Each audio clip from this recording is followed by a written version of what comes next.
윤석열 당선인 측이 문재인 정부의 계승 사업으로 바이오와 디지털 관련 분야 사업을 검토합니다.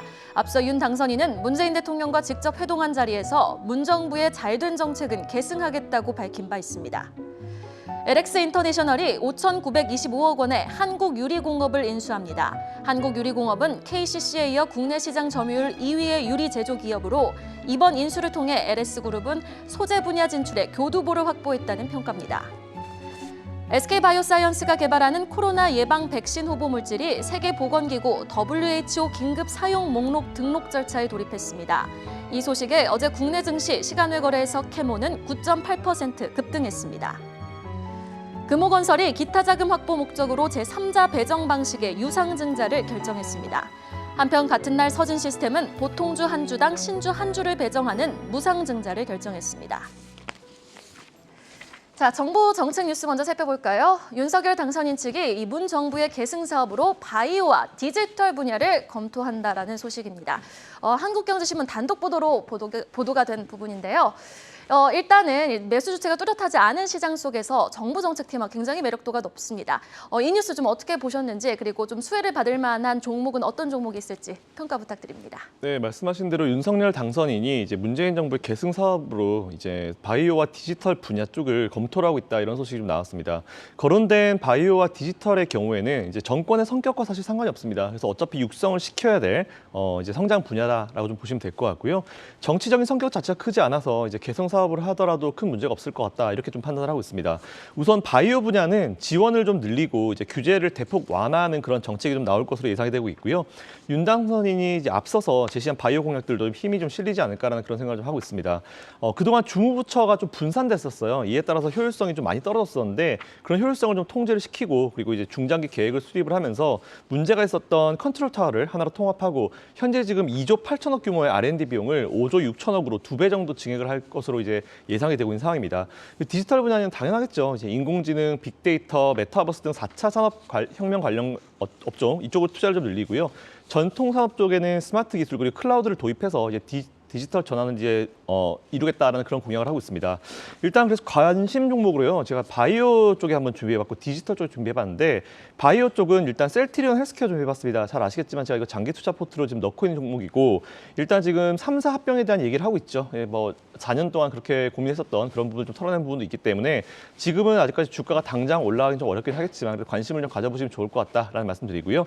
두 번째로는 지난 며칠 전에도 소개해드렸던 삼성바이오로직스입니다. 최근에 이제 투자가 좀 본격화되고 있기 때문에 삼성바이오로직스, 셀트리온 헬스케어 일단 관심 가져보시고 공부해보시고 나서 투자해보시면 좋을 것 같다는 말씀드리고요.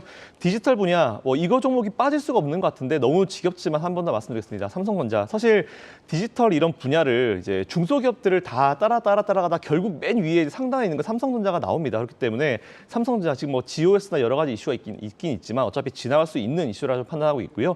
주가가 뭐 6만 전자, 7만 전자 하지만 저는 지금이 어쨌든 매수할 수 있는 기회를 주는 거다라고 판단하고 있기 때문에 위쪽으로 업사이드는 좀 어느 정도 충분히 있다라고 생각하고 있습니다. 삼성전자 일단 관심 한번 가져보시라는 말씀 한번 더 드리고요.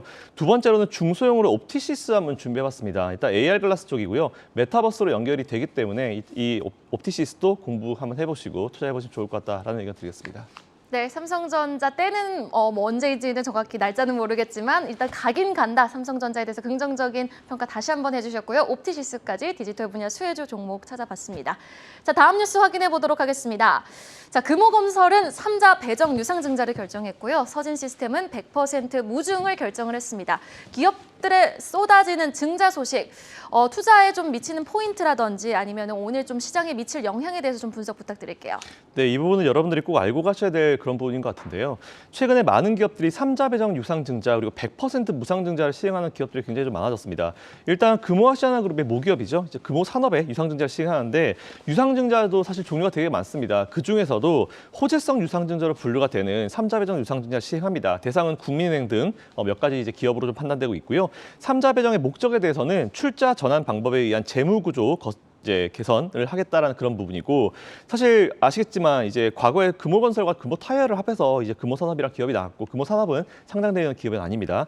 그리고 100% 무상증자를 발표한 기업, 제가 한번 소개했고 지금 중장기 포트로 그대로 가져가고 있는 덕산하이메탈이 있어요. 그리고 서진시스템 오늘 발표가 됐는데 각각 100% 무상증자를 시행을 했습니다. 일단 우선 서진시스템 같은 경우는 역대급 실적을 기록하고 있는 상황이고요. 이에 따라 사업 다각화 그리고 고객의 다변화를 통해서 이런 결과를 얻어내고 있는 그런 상황이고, 일단 최근에 보면 주가가 좀 지지부진한데 보니까 가장 큰 이유가 전환사채라 부르죠. 이제 CB 발행이 좀 많다, 그 잠재적 물량 부담이 좀 있다라는 부분 때문에 주가가 가지 못하고 있는데, 일단 확인해 보니까 현재 주가 수준에서는 CB가 전환되기가 굉장히 좀 어려운 시점이었습니다. 그리고 최대 주주 물량도 많기 때문에 오버행에 대한 이슈는 너무 과하게 걱정하실 필요가 없다라는 좀 말씀드리고요.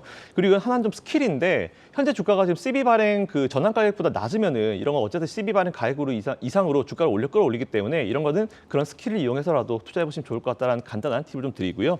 덕산하이메탈 같은 경우는 반도체 소부장 하면은 자주 언급되는 종목이죠. 어차피 제가 중장기 포트로 들고 가는 기업이기 때문에 소개 후에 수익은 높습니다. 근데 여전히 지금도 신규 매수, 추가 매수 가능하다는 의견 드리면서 오늘 제가 준비한 종목 3가지입니다. 첫 번째로 서진 시스템, CB는 많습니다. 하지만 전환가가 지금보다 더 높은 상황이고요.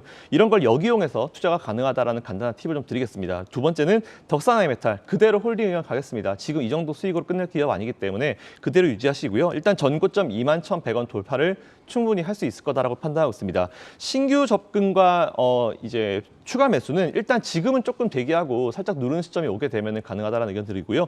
마지막 3번째로는 소부장 그냥 한번 제가 준비해봤습니다. 인텍플러스 반도체 검사 장비 업체고요. 본기업 같은 경우도 공부를 충분히 한번 해보시고 투자하시면 좋을 것 같다라는 의견 드리겠습니다. 네, 덕산하이메탈도 어제 장 마감 이후 100% 무상증자를 결정을 했는데요. 덕산하이메탈은 신규 진입보다는 조정 시 매수 관점 유효하다라고 짚어주셨습니다. 자, 그럼 전략 이야기로 넘어가 보도록 하죠. 어제는 우리 증시, 국내 증시, 미국발 훈풍도 받지 못하고 좀 디커플링 현상이 뚜렷했는데요. 오늘 우리 증시는 좀 어떨까요, 본부장님? 네, 자, 지금 글로벌 전체 증시 자체가 변동성이 유지가 되고 있습니다. 그렇지만 하락을 2달 내지 3개월 했다가 반등을 2주 만에 했습니다.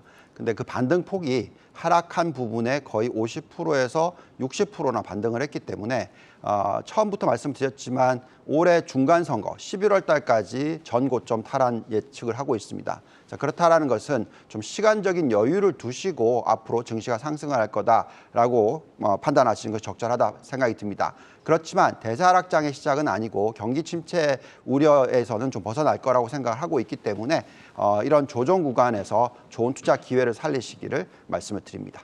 조정의 기회다라고 좀 전략을 제시해 주셨고요. 우리 김선영 대표님은요? 네, 지금 사실 너무 지루한 시장이 이어지고 있습니다. 저도 가끔 이제 주식을 보게 되면은 너무 지루하고 얘는 아직도 여기 있나 이런 생각을 좀 많이 하게 되는데요. 지루하지만 하나하나 정상화되어가는 과정이다라고 좀 말씀드리고 싶어요. 증시는 이제 칼로 무썰듯이 어느 순간 갑자기 분위기가 확 바뀌지는 않습니다. 확실히 전환되지는 않고요. 그렇다 하더라도 최근 러시아 우크라이나 관련 이슈들이 조금씩 안정을 찾고 있고, 사실 그것 때문에 스태그플레이션 얘기도 나왔으니까 그 얘기 사라지게 되면 스태그플레이션 얘기가 없어질 거고요. 그리고 연준이 3월 달에 테이퍼링 끝냈습니다. 테이퍼링이랑 하는 거는 이게 계속 돈을 어느 정도 풀어왔다는 그런 의미고요. 이제부터 금리 인상과 QT를 통해 가지고 인플레이션을 앞으로 어떻게 잡아갈지를 좀 지켜보시면서 투자를 이어가시면 좋을 것 같고, 10년, 2년 국채 수익률이 역전된다 하더라도 충분히 지수 상승의 여력이 있고, 그리고 최소한 1년 정도의 기간이 있기 때문에 아직까지는 여러분들이 투자를 이어가셔도 좋을 것 같다라는 의견 드리겠습니다. 네, 알겠습니다. 지루하지만 정상화되는 과정이 좀 참아보자라고 말씀해 주셨어요. 오늘 두 분과 팩트체크 시간 이어가봤습니다. 글로벌 자산배분 유동원 본부장 그리고 LNS홀딩스 김선영 대표였습니다. 오늘 말씀 고맙습니다.